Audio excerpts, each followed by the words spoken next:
Okay, ನಾವು ಚಿಕ್ಕ ಮಕ್ಕಳಿನ ಕಣ್ಣಿನ ಸಮಸ್ಯೆಗಳ ಬಗ್ಗೆ ಮಾತನಾಡ್ತಾ ಇದ್ದೀವಿ ಮೇಡಮ್.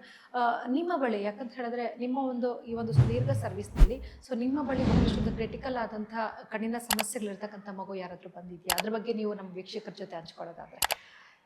ಹೌದು, ತುಂಬ ನೋಡಿದ್ದೀವಿ. ಒಂದೇನು ಅಂದರೆ, ಈಗ ಕಣ್ಣಿನಲ್ಲಿ ಸುಣ್ಣ ಬೀಳಿಸ್ಕೊಂಡು ಮಕ್ಕಳು ಬಂದಿರ್ತಾರೆ. ಅಂದರೆ ಈಗ ಅಂದರೆ ಅಜ್ಜಿ ತಾತ ಅಥವಾ ಮನೇಲಿ ಯಾರಿರ್ತಾರೋ ಅವರು ಈ ಎಲೆ ಅಡಿಕೆ ಜೊತೆ ಸುಣ್ಣ ಹಾಕ್ಕೊಂಡು ಸೇವಿಸ್ತಾರಲ್ಲ, ಅಂಥವ್ರಿಗೆ ಏನಾಗುತ್ತೆ, ಅದನ್ನು ಓಪನ್ ಆಗಲ್ಲಿ ಇಟ್ಬಿಟ್ಟಿರ್ತಾರೆ, ಮಕ್ಳಿಗೆ ಗೊತ್ತಾಗಲ್ಲ. ಮಕ್ಕಳು ಕಣ್ಣಿಗೆ ಹಾಕ್ಕೊಂಡ್ಬಿಡ್ತಾರೆ. ಅದು ತುಂಬ ಡೇಂಜರ್. ಅಂದರೆ ಕಣ್ಣಿನಲ್ಲಿ ಪರ್ಮನೆಂಟ್ಲಿ ದೃಷ್ಟಿ ಹೊಟ್ಟೋಗ್ಬಿಡುತ್ತೆ.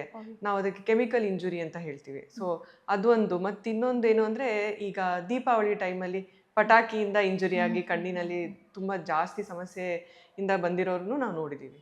ಮೇಡಮ್, ಈಗ ನಾವು ವಿಟಮಿನ್ ಬಗ್ಗೆ ಮಾತನಾಡಲೇಬೇಕು. ಯಾಕಂದರೆ ವಿಟಮಿನ್ ಡಿ ಕಣ್ಣಿಗೆ ಬಹಳಷ್ಟು ಮುಖ್ಯ ಅಂತ ಹೇಳ್ತಾರೆ.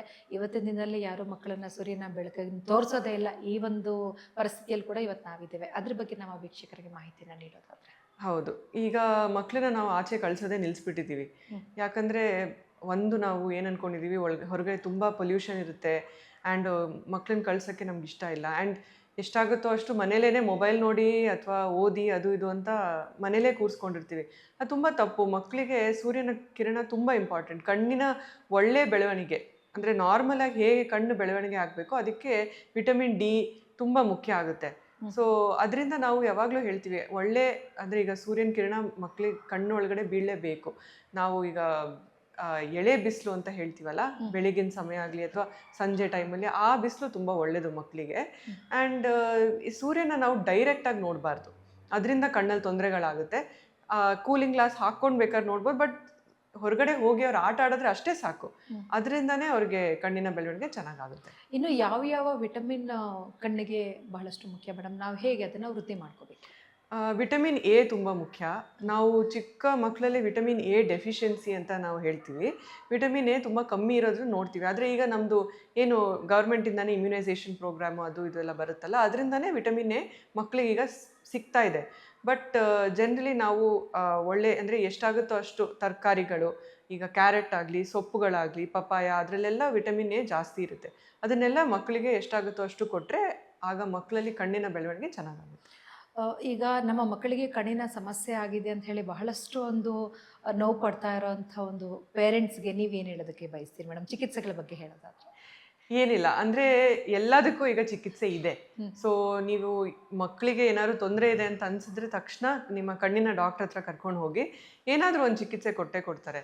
ಆ್ಯಂಡ್ ಎಷ್ಟು ನಾವು ಬೇಗ ಕರ್ಕೊಂಡು ಹೋಗ್ತೀವೋ ಅಷ್ಟು ಬೇಗ ಚಿಕಿತ್ಸೆ ಕೊಡ್ಬೋದು, ಅಷ್ಟು ಬೇಗ ಕಣ್ಣು ಚೆನ್ನಾಗಿ ಆಗುತ್ತೆ. ಲೇಟ್ ಮಾಡಿದಷ್ಟು ಇಲ್ಲ ಪರವಾಗಿಲ್ಲ, ನಾವು ಬೇರೆ ಏನೋ ಮನೇಲಿ ಈ ಥರ ಹೇಳ್ತಾರೆ ಆ ಥರ ಹೇಳ್ತಾರೆ ಅಂದ್ಕೊಂಡು ನಾವು ಕರ್ಕೊಂಡು ಹೋಗದೇ ಇದ್ದರೆ ಆಗ ಕಣ್ಣಿನಲ್ಲಿ ಸಮಸ್ಯೆಗಳು ಜಾಸ್ತಿ ಆಗುತ್ತೆ. ಮೇಡಮ್, ಪ್ರಮುಖವಾಗಿ ಚಿಕ್ಕ ಮಕ್ಕಳಿಗೆ ಕಣ್ಣಿಗೆ ಹರಳೆ ಎಣ್ಣೆ ಹಾಕುವಂಥ ಒಂದು ಕೆಲಸವನ್ನು ನಮ್ಮ ಹಿರಿಯರು ಮಾಡ್ತಾರೆ. ಇದು ಎಷ್ಟು ಮಟ್ಟಿಗೆ ಸರಿ ಮೇಡಮ್? ಅಂದರೆ ಅದರಿಂದಾನೇ ಕೆಲವರಿಗೆ ತೊಂದರೆಗಳಾಗುತ್ತೆ. ಎಸ್ಪೆಷಲಿ ಚಿಕ್ಕ ಮಕ್ಕಳಿಗೆ ಕಣ್ಣು ತುಂಬ ಸೆನ್ಸಿಟಿವ್ ಇರುತ್ತಲ್ಲ, ಯಾಕಂದರೆ ಇನ್ನು ಬೆಳೀತಾ ಇರೋ ಕಣ್ಣದು. ಅದಕ್ಕೆ ಎಷ್ಟಾಗುತ್ತೋ ಅಷ್ಟು ಕಣ್ಣು ಒಳಗಡೆ ನಾವೇನು ಹಾಕಬಾರ್ದು. ಡಾಕ್ಟ್ರ್ ಕೊಟ್ಟಿರುವಂಥ ಡ್ರಾಪ್ಸ್ ಆಗಲಿ ಆ ಥರದ್ದು ಮಾತ್ರ ಹಾಕಬೇಕು ಹೊತ್ತು ಬೇರೆ ಏನು ಎಣ್ಣೆ ನೀರು ಕೂಡ ಹಾಕಬಾರ್ದು. ನಮ್ಮ ಹಿರಿಯರು ಇನ್ನೂ ಒಂದು ಕೆಲಸ ಮಾಡ್ತಾರೆ ಮೇಡಮ್. ಇನ್ನು ಪುಟ್ಟ ಮಕ್ಕಳಿಗೆ ಕಣ್ಣೇನಾದರೂ ರೆಡ್ ಆಗಿತ್ತು ಅಂತ ಹೇಳಿದ್ರೆ ತಾಯಿಯ ಎದೆ ಹಾಲನ್ನು ಹಾಕೋದು ಮಾಡ್ತಾರೆ. ಹಾಂ ಅದು ಸಹ ಅಷ್ಟೇ. ಅದು ಎಷ್ಟು ಒಳ್ಳೇದು ಅಂತ ಅಂದರೆ ಬೆನಿಫಿಟ್ಸ್ ಎಷ್ಟು ಅಂತ ನಮಗೆ ಹೇಳೋದು ಕಷ್ಟ. ಸೊ ಚಿಕ್ಕ ಮಕ್ಕಳಲ್ಲೂ ಅಷ್ಟೇ, ಎಷ್ಟಾಗುತ್ತೋ ಅಷ್ಟು ಬೇರೆ ಏನೂ ಹಾಕಬಾರ್ದು. ಡಾಕ್ಟ್ರು ಕೊಟ್ಟಿರೋವಂಥ ಡ್ರಾಪ್ಸ್ ಮಾತ್ರ ಹಾಕಬೇಕು. ಯಾಕಂದರೆ ಅದು ನಮಗೆ ಗೊತ್ತು, ಇಷ್ಟು ಒಳ್ಳೆ ಎಫೆಕ್ಟ್ ಬರುತ್ತೆ ಏನು ಅಂತ ನಾವು ಡಾಕ್ಟ್ರು ಕೊಟ್ಟಿರ್ತಾರೆ, ಅವ್ರಿಗೆ ಗೊತ್ತಿರುತ್ತೆ. ಬೇರೆ ಏನು ಎಷ್ಟಾಗುತ್ತೋ ಅಷ್ಟು ಕಣ್ಣು ಒಳಗಡೆ ಹಾಕಬಾರ್ದು.